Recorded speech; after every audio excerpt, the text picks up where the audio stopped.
I've chosen to speak with you today about the unspoken pressure of male performance and ejaculation. We still have this thinking in society that sex is something that we do and sex is something that happens to us, that is done to us. And with this line of thinking, it means that our sex, our sharing of sex becomes the responsibility of the other responsibility of the other for our pleasure, the responsibility of the other for our orgasm, the responsibility of the other of whether our sex life is fulfilling and satisfying or not. And with this making our sex about the other and about the external, and there's something that is happening to us, it applies a lot of pressure to our partner. Specifically, this pressure is applied to male performance. We have this thinking that it is a man that gives us an orgasm. It is a man that gives us our satisfactory life, sex life, or not.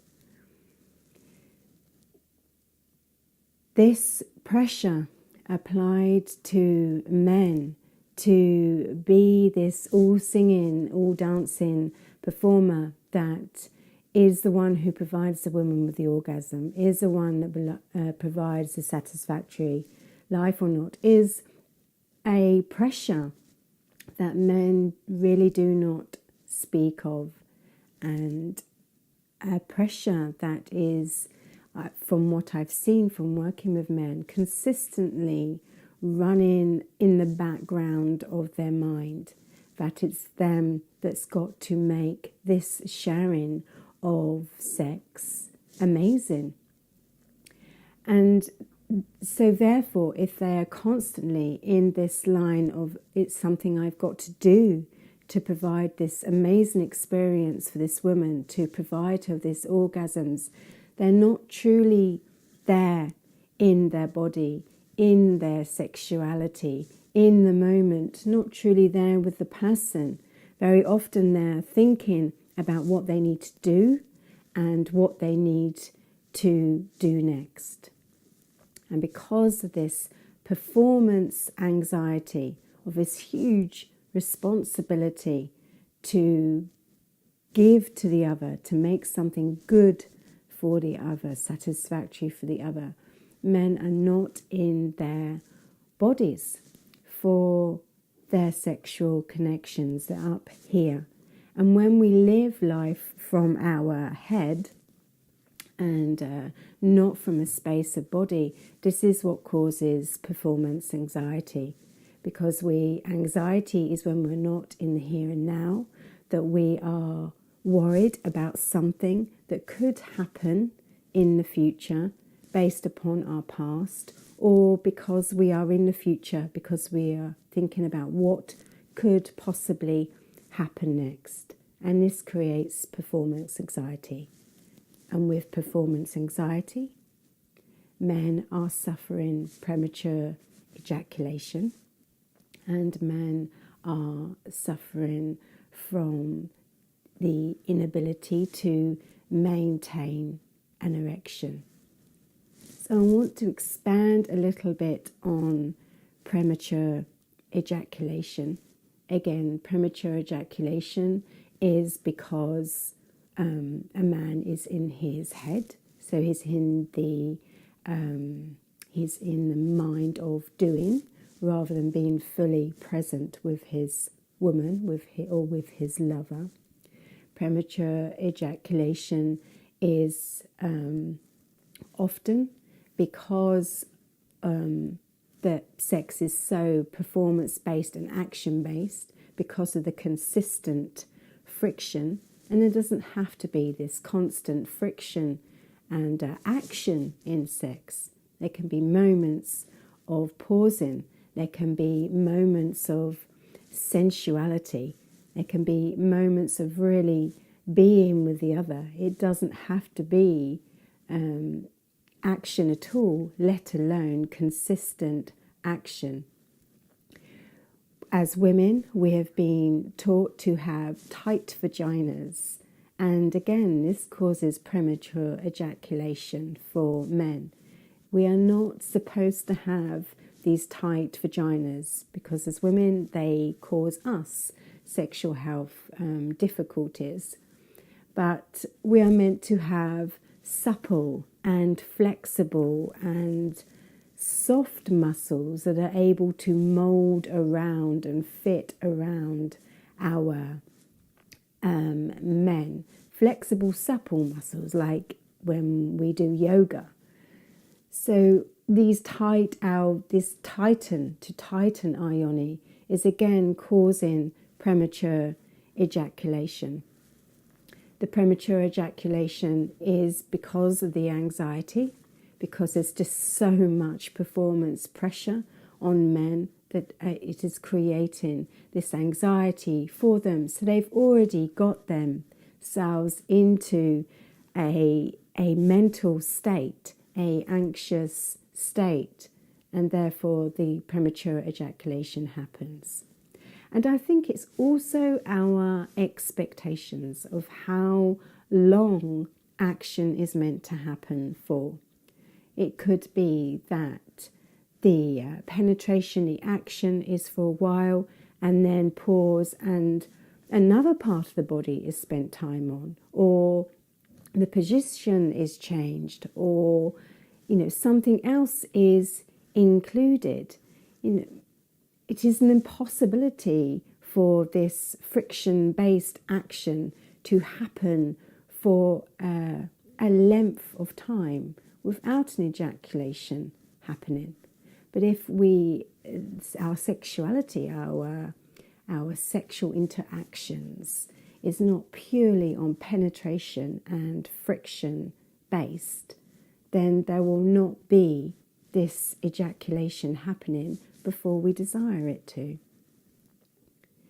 Another reason for premature ejaculation is because of this goal mentality that we have to get somewhere in our sex. We're not in the present moment. We're not connected to the breath, connected to the body of the other.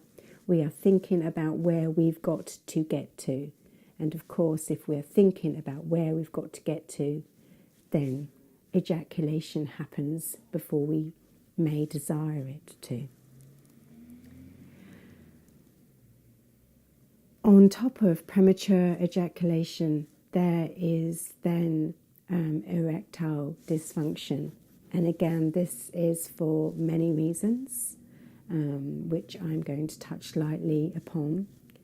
Erectile dysfunction, again, is because men are not fully and completely in their bodies, in their penis, in their lingam, that we are a very hedistic, and it's not actually a word, but hedistic society where we're living life from up here all the time, the constant rush, do, got to get to, got to be there, got to have, got to achieve. So life is very much lived from here. So there's not much left in our energy, in our energetic system, in how we nourish our bodies with our food. There's not much left for our reproductive organs. And also, if we are living from up here, we're not really in tune with our feet, our legs, our pelvis, our lingam, our penis, our yoni. So it is often, this erectile dysfunction is because we're not really living. We're not in connection with our reproductive organs. Another reason is that, without offence to women, that a lot of women have taken on a very masculine quality, a very masculine energy, and when there is an interaction of sex, this is just not appealing for a man. A man desires a woman desires a man. And then if a woman is in her masculinity a fair bit during the interactions, not just sex, but during the relationship, there is something that is not being met in the man. There's not this true meeting, and often a man can feel over empowered, and that is not, again, feeding his sexuality. Erectile dysfunction can be because of stress, which again we'll talk about the hedonistic society. It can be that in our foods, in our plastic, there is a lot of estrogen. So men are being affected on a hormonal level. And last of all, men are not supposed to have these stalking, raging erections for these lengths of time. That a man during our sexual interactions will have a hard erection, and then he will be soft. And in these moments, there are other things that we could be taking pleasure in, other parts of the body, and then come back to the lingam, to the penis. It doesn't have to be this constant focus and attention on an erection. That sex can be a sharing of play of the whole body. And when the focus is taken away from the erection, taken away from the lingam, taken away from our yoni, taken away from our breasts, then actually it gives that part of our body space to breathe and to be, and then we can come back to it. So we have this idea that a man is meant to have this hard, stonking erection for a certain length of time, and it's just an impossibility. So it's actually all our ideas of sex, of performance, of erection, of ejaculation that is creating this unspoken pressure for men and male shame. They're not meeting up, they feel they're not meeting up to a certain standard, and there is shame in that for them.